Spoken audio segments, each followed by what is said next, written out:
Bonsoir et bienvenue à cette nouvelle édition du journal, marquée par la 4e édition du prix d'excellence ZTF qui coïncide avec le 7e séminaire portant sur l'excellence académique le samedi 14 décembre 2024 au Palais des Sports à Yaoundé. Ils étaient des milliers à y prendre part, comme vous le verrez dans ce journal. Actuellement en cours à Koumé au quartier général, le 41e siège de prière de l'année dirigé par la sœur Esther Conan. Ce seront 240 heures de bataille menées par les centaines de personnes qui y prennent part depuis lundi dernier. Plus de détails dans cette édition. En effet, le jour tant attendu et planifié est arrivé. Comme chaque année depuis 4 ans, se tient la cérémonie du prix d'excellence ZTF. Ainsi que nous l'a confié Sonia Assomo, secrétaire générale, le tout premier séminaire sur l'excellence académique avait eu lieu en 2020 à la Croix-Rouge. Lieu assez symbolique quand on se souvient que bien des années auparavant, le professeur Zacharias Tanefomoum y avait prêché un message évangélique répercutant.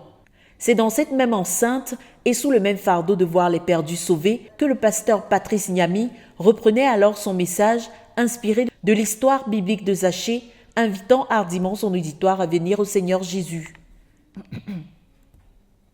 L'événement achevé, c'est lors de la séance d'évaluation de cette première rencontre que l'idée vient au comité d'organisation de primer l'excellence. Idée tout de suite adoptée et validée, ce qui marquera en 2021, l'année suivante, l'instauration du prix d'excellence ZTF. Depuis lors se sont succédés des séminaires régionaux et globaux, tous articulés autour de l'excellence, non seulement académique, mais en tout point de vue, afin de porter toujours plus haut le potentiel inestimable dont Dieu a doté chacune de ses créatures. Cette année, la 4e édition du prix d'excellence coïncide avec le 7e séminaire sur l'excellence. Au fil des ans, l'événement a pris de l'ampleur. Aujourd'hui, loin des 450 personnes qui avaient pris part à la première édition, 15 000 sont attendus au Palais des Sports qui est bondé alors que plusieurs participants ne cessent d'arriver sur les lieux. Ici, l'ambiance est festive. C'est avec joie et beaucoup d'entrain que les participants se dirigent vers la salle. Au rendez-vous, élèves, enseignants, parents, étudiants, intellectuels de diverses échelles, autorités administratives et du gouvernement et bien sûr des curieux. Le décor est planté au rythme de la musique live prestée par un groupe de chantres et de musiciens qui ne donnent pas moins que le meilleur. Entends-tu les cloches? C'est l'heure de se tirer du sommeil. De tout âge, de toute nation, nous serons les porteurs du réveil, transformant en réalité la vision que Dieu nous a donnée.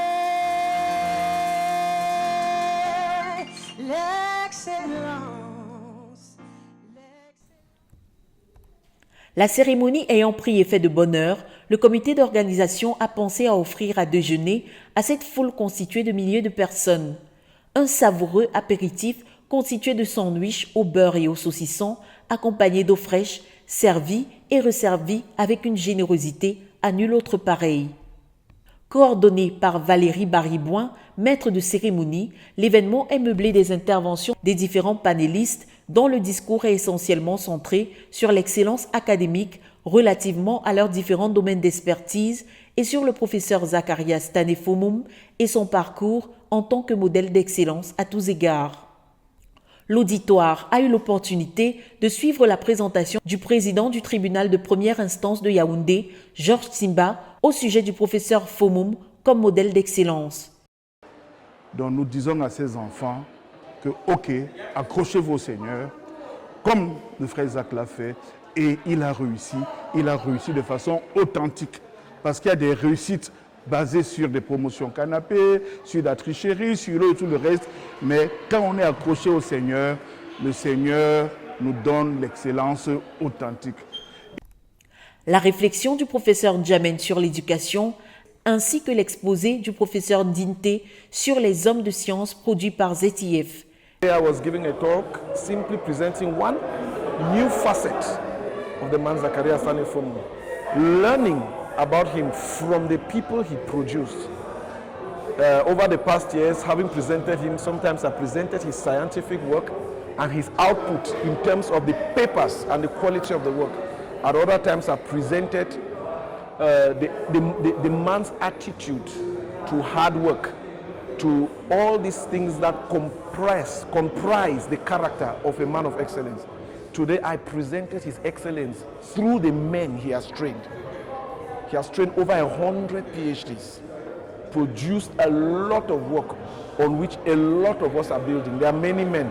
So all of my students, and I have supervised 40 postgraduate students already, they are the fruit, they are the grand fruit of Professor Fomum's work. And Professor Njamin has produced students who are now full professor, a couple of us who were trained by him. And to the young people today, this is one thing we want to give to you. Part of Professor Fomum's legacy and his things is the men he produced, the people he trained, the men he trained. Do you get? And he wrote a lot of books about L'art de travailler dur en vue de l'excellence académique par le pasteur Joseph Ngandeux, ainsi que la robotique dans notre société aujourd'hui et demain du docteur Gilles Tanier. Nous, en tant que roboticiens, nous on dit un robot, c'est une machine équipée d'une intelligence humaine que nous lui donnons.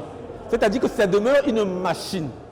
Ça veut dire que les robots ne peuvent pas faire nos travail. Par exemple, aujourd'hui, ChatGPT peut nous aider à faire la fouille des données, mais non pas une intelligence humaine pour filtrer ces données-là. Donc Dieu doit être toujours au centre. Et penser que la robotique peut exclure Dieu, ou même la science peut exclure Dieu, c'est vraiment être ignorant. C'est croire que le robot est intelligent alors que c'est nous qui donnons un semblant d'intelligence au robot. Et bien d'autres exposés encore. Dieu, la Bible, la science, tel a été le thème du message évangélique prêché par le pasteur Patrice Niami qui a déclaré, je cite, « L'excellence selon Dieu, c'est la capacité de joindre l'action à ses convictions. L'appel à suivre Christ, lancé à la fin de ce sermon, voit de nombreux engagements publics, sans honte ni peur, sous la conviction du Saint-Esprit, manifestement à l'œuvre pour changer les vies. » Le Cameroun, l'Afrique et même le monde a besoin d'excellence et que le Seigneur nous a donné, quand le frère Zach a eu son DSI en 2005, le Seigneur lui a dit que ce diplôme va être utilisé pour l'avancement de l'Évangile. Et l'idée, l'initiative de ce prix d'excellence, nous pensons que c'était une réponse à cette promesse du Seigneur que le Doctor of Science obtenu par le frère Zach sera un instrument pour avancer l'Évangile. Donc, ce que nous avons commencé, nous avons l'intention que ça va embraser le Cameroun, ça va embraser la ville de Yaoundé. Donc, nous sommes reconnaissants au Seigneur pour les jeunes qu'il a amenés et nous sommes en train de travailler pour que dès l'année prochaine, il y ait une stratégie pour atteindre chaque école. S'ensuit la remise des prix proprement dites, présidée par le professeur Moïse Adamou, président du comité scientifique. Ont été octroyés un total de 160 prix d'excellence et d'encouragement aux élèves et étudiants éligibles ayant eu une moyenne annuelle de 17 et plus. Et en guise de nouveauté, ont aussi été primés les premiers aux examens nationaux du BEPC probatoire, baccalauréat, O-Level et Advanced Level, ainsi que les innovateurs et entrepreneurs camerounais et les établissements qui prônent l'excellence par leurs valeurs et leur assiduité. Nos conditions sont alignées aux valeurs du professeur Zacharias Tanier Fomum, qui était un monsieur intègre, intègre sur tous les plans, surtout sur le plan scientifique. Donc, il est question pour nous de pouvoir détecter des candidats qui vont développer également la même rectitude morale. Et nous l'incluons dans les conditions de choix des candidatures pour l'enseignement secondaire et pour l'enseignement supérieur. C'est sur une note de réjouissance, de satisfaction et de profonde gratitude que s'achève cette 4e édition du prix d'excellence ZTF, alors que quelques lauréats expriment leur reconnaissance au micro de la RTVC. Comme d'avoir participé à ce prix, c'est ma première fois. Les années précédentes, on m'a tant demandé de m'inscrire, mais je ne l'ai jamais fait. Bon, je suis contente surtout de la manière dont ils ont parlé de l'innovation, parce que mon projet de fin d'études portait particulièrement sur l'innovation de l'élevage de porc. Je rends grâce vraiment à Dieu pour ce prix d'excellence de Zakaria Tanefo, auquel Dieu a fait grâce et que j'ai pu remporter ce prix avec une note de 17,5. Je remercie vraiment le bon Dieu qui a été bon avec moi parce que vraiment ce prix a été fait grâce à un dur labeur, un travail dur acharné. Et je convoque vraiment à ceux vraiment qui veulent également participer à ce prix de travail dur, jour et nuit, parce que c'est le travail, il paye vraiment. Que toute la gloire revienne au Seigneur Jésus pour la réussite de cet événement et pour son impact. De Koumé pour la RTVC, Cynthia Siaka.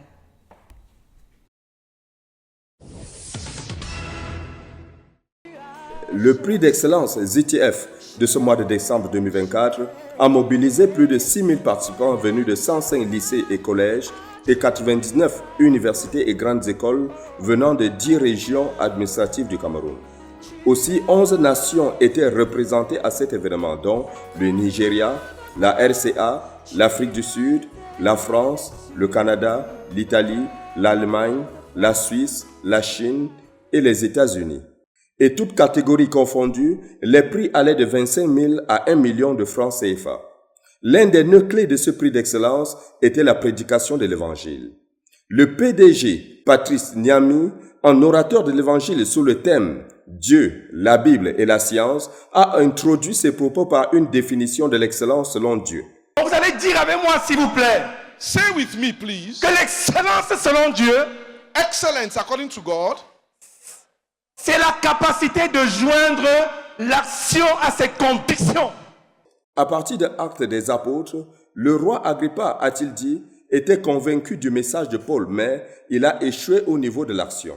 Le message de Paul à Agrippa était donc fondamental. L'orateur a souligné à partir de ce message de Paul que l'homme, bien que créé à l'image de Dieu, s'est corrompu en péchant contre Dieu. S'adressant à la multitude d'élèves et étudiants présents, le prédicateur a expliqué que la plupart des gens n'ont pas de problème de conviction. Ils croient que Dieu existe et c'est cette conviction qui pousse la multitude à aller dans des églises. Mais, tout comme Agrippa, le problème de plusieurs, a-t-il souligné, c'est le fait de ne pas agir sur ses convictions. Au ciel, chaque homme a un livre où sa vie est enregistrée. Personne n'est connu au ciel pour son titre académique et ses diplômes, mais chacun est connu pour sa vie, pour ses actions. Et la Bible dit que tous les pécheurs iront en enfer. Après la première minute en enfer, tu auras oublié tous tes diplômes et des distinctions académiques ou professionnelles, car elles ne seront d'aucune aide en enfer. Dans le passage d'Ézéchiel chapitre 26, versets 25 à 37, l'orateur a montré ce qui arrive à ceux qui ajoutent l'action à leur conviction. Dans ce passage, il a apporté la bonne nouvelle de l'Évangile. Aujourd'hui, si tu dis à Dieu, je voudrais ajouter l'action à mes convictions, celui qui veut reconnaître qu'il est lié par le péché et, contrairement à Agrippa, veut ajouter l'action à ses convictions. Oui, si tu es là, if you are here et tu voudrais que Jésus le fasse, and you want Jesus to be doing nous for allons you, te demander we'll ask you, de te lever sur ta place. stand up where you are standing, Parce qu'il y a ce bon livre que nous allons t'offrir. because we want to offer you this wonderful book. Oui, tu veux rajouter l'action à tes You convictions. want to add action to your convictions. À ceux qui voulaient ajouter l'action à leurs convictions, l'appel a été lancé. Une foule d'élèves, d'étudiants, d'encadreurs et même des parents se sont levés pour recevoir Jésus-Christ. Pour comptabiliser les convertis, les livres, un mot aux étudiants et le jeu de la vie ont été distribués à tous ceux qui sont venus à Jésus-Christ. Et c'est donc finalement 1304 personnes sur les plus de 6000 participants ont été sauvés à cette occasion. Une fiche de suivi a été distribuée à chacun pour une prise en charge et le suivi. Le péché, explique-t-il, c'est poser des actions contraires à leurs convictions. Et quand Jésus-Christ entre dans une vie, les actions deviennent conformes aux convictions. Il y a une harmonie entre les actions et les convictions. Dans la suite, le président du comité scientifique, à la personne du professeur Moïse Adamo, a été invité à venir étaler le travail minutieux qui a permis de discriminer les différentes candidatures afin que chacun comprenne comment la sélection a été effectuée. Ainsi, les élèves du secondaire, les étudiants des universités, les étudiants en formation professionnelle et les chercheurs. Au-delà des performances académiques, l'innovation a également été primée. savoir ceux dont les recherches et les travaux ont résolu des problèmes ou des besoins ressentis dans leur environnement. On a donc plus de 1500 candidats qui ont postulé venant des enseignements secondaires et plus de 8500 des enseignements supérieurs et 32 chercheurs. Pour le prix d'excellence, 45 prix à remettre pour les plus de 1500 candidatures et 33 prix d'encouragement.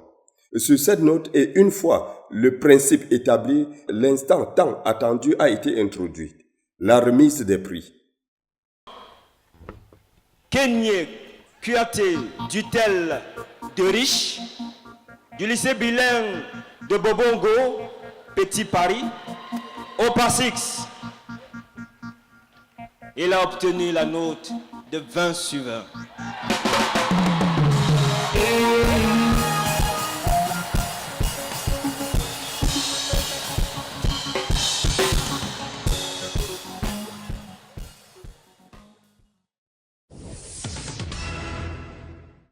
La sœur Esther Konan et son armée ont lancé les hostilités pour la seconde bataille de 240 heures à la base de l'œuvre Akoumé. La 41e de l'année 2024 et le 201e combat pour l'accomplissement du but de la phase 3. Et cette bataille spéciale, engagée pour célébrer la victoire du Seigneur Jésus-Christ, appelée par la sœur Esther le héros des sièges de prière, car depuis qu'il est assis à la droite de Dieu le Père, il intercède sans relâche. Plus de 200 combattants venus du Canada, de la France, de la Chine, de la Mauritanie, de la République centrafricaine et des différentes localités du Cameroun se sont joints à la dirigeante du centre de prière des jeunes de la conquête du monde pour ce festival qui a commencé le 16 décembre à 8h du matin.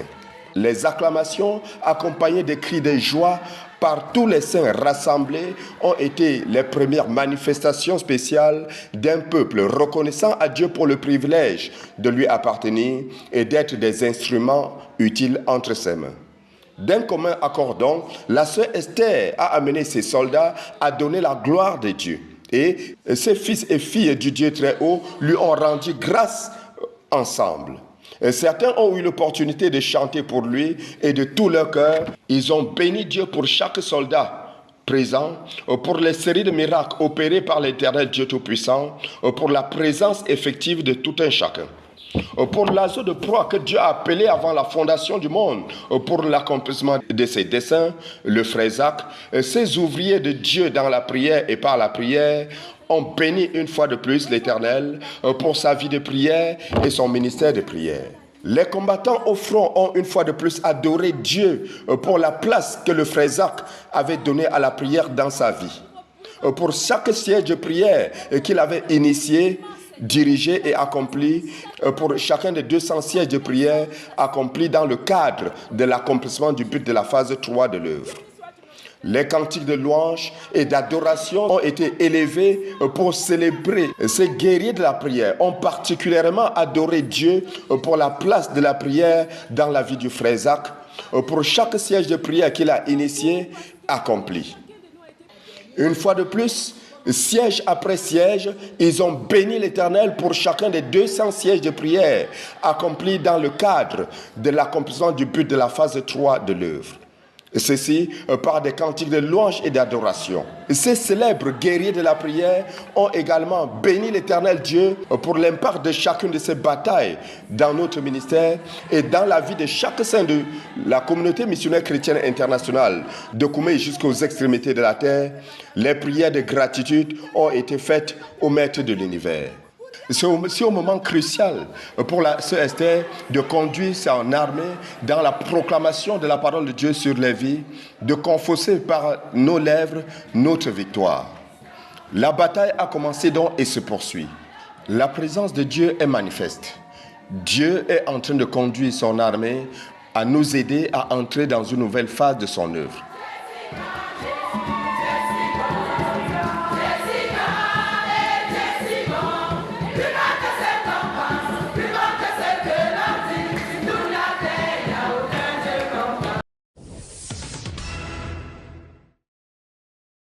Près de 2500 personnes venues des centres du Grand Libreville ont assisté au culte commun de la CMCI à Bruxelles, dimanche 1er décembre 2024.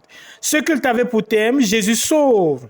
Et le prédicateur n'était autre que notre missionnaire au Mali, le pasteur Jean-François Edoguin. Dans le contenu du programme, il y a eu la direction de la première partie, notamment à travers les actions de grâce, les louanges élevées au Seigneur par des ministres de louanges, le ministère de la parole, le ministère de guérison et des bénédictions.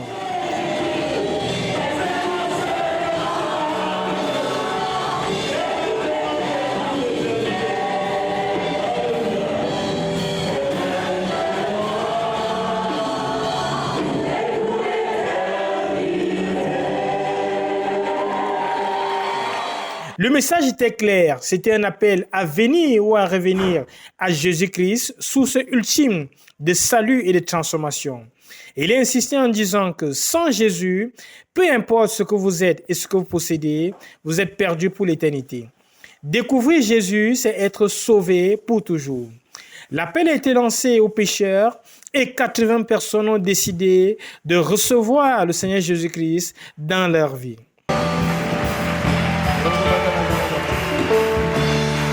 Au nom de Jésus. Amen. Cette réunion marquait le lancement de la session de l'école de la connaissance et du service de Dieu des évangélistes à Libreville. Et ce culte était une démonstration de la puissance de l'évangile apportant la guérison, la restauration, l'espérance et la joie. Dans ton lieu de travail, que Jésus soit vu en toi. Dans ton école, à l'université, que Jésus-Christ soit vu en toi. Comme jamais auparavant. Comme jamais auparavant.